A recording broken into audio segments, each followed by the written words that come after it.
आज का अपना विषय है राजनीति विज्ञान के अध्ययन के उपागम, जिनको अंग्रेजी में अप्रोचेज कहा जाता है और हिंदी में उसे उपागम या पद्धति के नाम से जाना जाता है।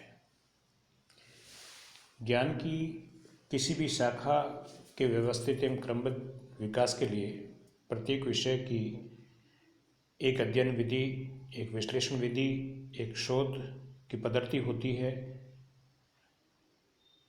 पहले तो ये धारणा थी कि प्राकृतिक विज्ञानों में ही वैज्ञानिक अध्ययन पद्धति की आवश्यकता होती है, लेकिन सामाजिक विज्ञानों में इसकी कोई आवश्यकता नहीं रहती। अब स्थिति बदल चुकी है, धारणाएं बदल गई है। अब तो सामाजिक विज्ञानों में भी प्राकृतिक विज्ञान वाली धारणा को स्वीकार किया जाने लगा है। चूँकि राजनीति विज्ञान एक सामाजिक विज्ञान है, इसलिए इसमें भी वैचारिक पद्धति की आवश्यकता होती है, वैज्ञानिक पद्धति की आवश्यकता है। भले ही वे व्यवहारवाद के बाद वैज्ञानिक पद्धति के प्रयोग पर ज़्यादा जो राजनीति में दिया गया हो, ऐसे पहले भी अध्ययन पद्धतियों का अस्तित्व था, जिसे परंपरागत पद्धति का नाम दिया जा सकता है। बाद के दिनों में जिस अध्ययन पद्धति का जन्म हुआ उसे आधुनिक अध्ययन पद्धति कहते हैं। स्पष्ट है कि राजनीति विज्ञान में परंपरागत पद्धतियाँ जैसे निगमनात्मक, आगमनात्मक, दार्शनिक और सादृश्यात्मक प्राचीन पद्धति है। ये उल्लेखनीय है कि आगमनात्मक पद्धति के अंतर्गत प्रयोगात्मक, पर्यवेक्षणात्मक, ऐतिहासिक और तुलनात्मक पद्धति प्रमुख है। आधुनिक और वैज्ञानिक पद्धति के अंतर्गत आनुभविक उपागम प्रमुख है। संक्षिप्त में अपन देखते हैं कि राजनीति विज्ञान की अध्ययन की पद्धति या अध्ययन के उपागम कौन कौन से हैं। तो पहला उपागम है जिसे अपन निगमनात्मक पद्धति कहते हैं। निगमनात्मक पद्धति या दार्शनिक पद्धति वह होती है जिसमें स्वयं सिद्धांतों को स्वीकार कर लिया जाता है। इन सिद्धांतों के विशिष्ट परिस्थितियों में क्रियान्वित करते हुए परिणाम या निष्कर्ष निकाला जाता है। यह वह पद्धति है जिसमें सामान्य से विशेष की ओर बढ़ने का प्रयास होता है, या दूसरे शब्दों में सामान्य सिद्धांतों से तथ्यों की ओर बढ़ा जाता है।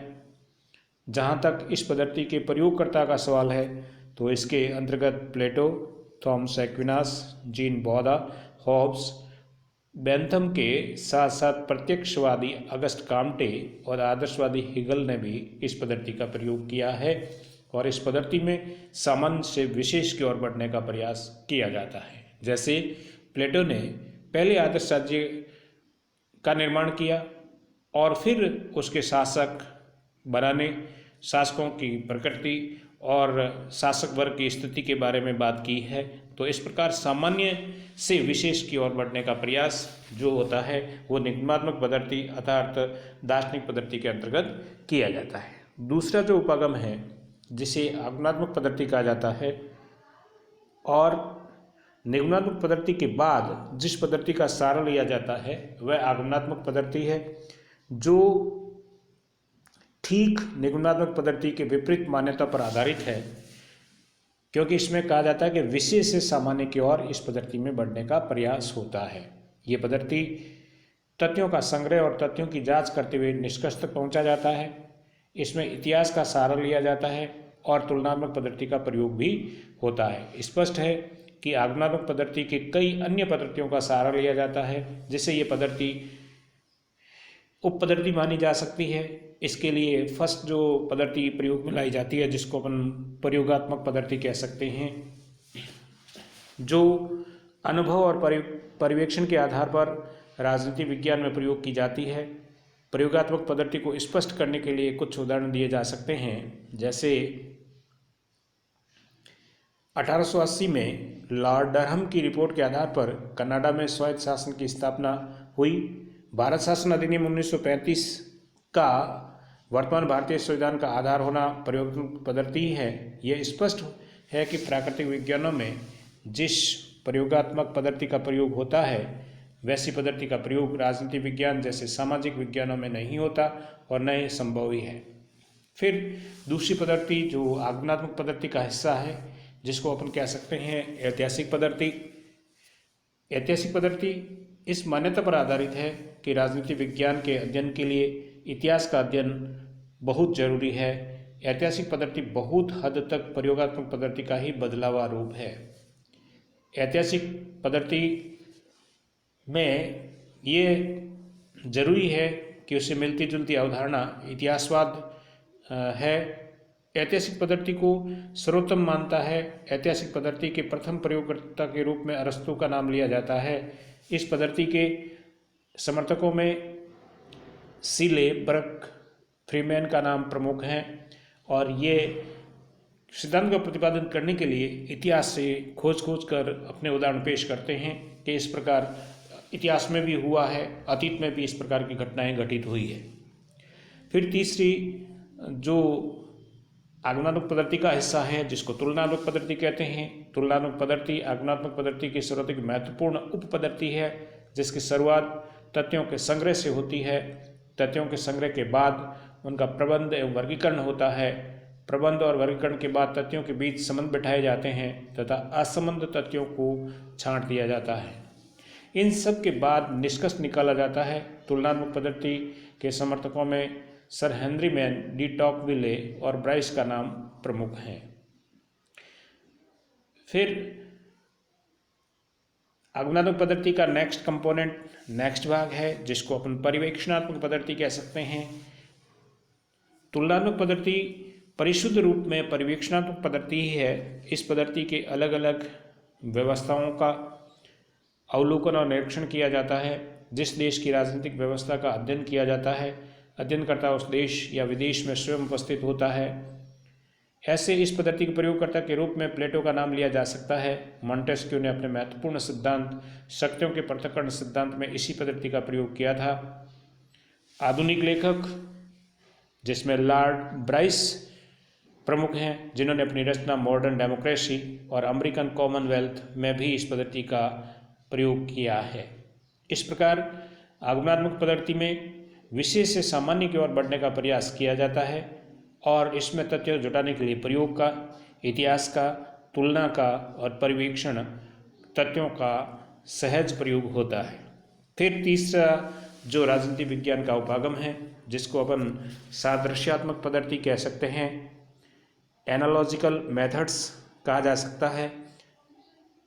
सादृश्यात्मक पद्धति का अगर अपन अर्थ निकालें तो इसका मतलब है सदृश्य यानी समान दृश्य वाली पद्धति या प्रयोग। ये प्रयोग भी या ये पद्धति भी तुलनात्मक पद्धति से मिलती जुलती है। इसका कारण ये है कि अधिकांश विद्वान इस पद्धति की तुलनात्मक पद्धति का ही एक अंग मानते हैं, स्वतंत्र पद्धति नहीं है।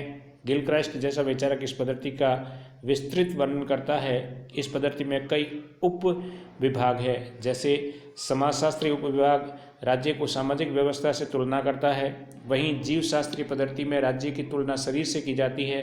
तीसरे न्यायमूलक उप विभाग में राज्य और विधि के निर्माण के बीच की तुलना की जाती है। और चौथे सादृश्यात्मक पद्धति की अंतिम उप पद्धति मनोवैज्ञानिक पद्धति है जिसमें राज्य के अंतर्गत व्यक्ति के व्यवहार को अवलोकित किया जाता है।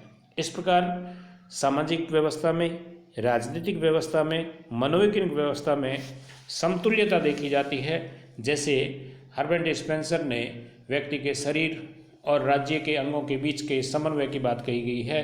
तो सादृश्य का मतलब है कि दूसरी व्यवस्था के साथ राज्य की तुलना करना।